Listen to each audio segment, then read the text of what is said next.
Spominjamo se dejanja, ki ga upravičeno slavimo kot najpogumnejše dejanje v zgodovini slovenskega naroda, pravi Butara, in zato naši oblastniki morajo vedeti, da našega državnega praznika, dneva Osvobodilne fronte, pridobljenega s krvjo in trpljenjem 10 tisočih rodoljubov, ne morejo ubiti, ne tu v Metliki, ne nikjer drugod v Sloveniji.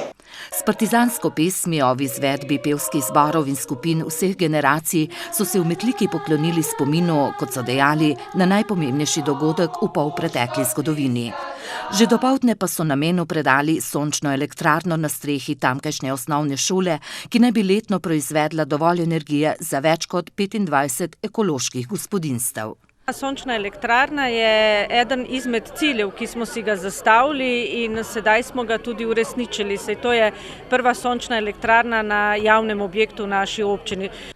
Pomembna je njena ekološka vrednost, saj bo letno prihranila 60 ton izpustov ogljikovega dioksida, ki bi jih sicer proizvedli običajni viri električne energije.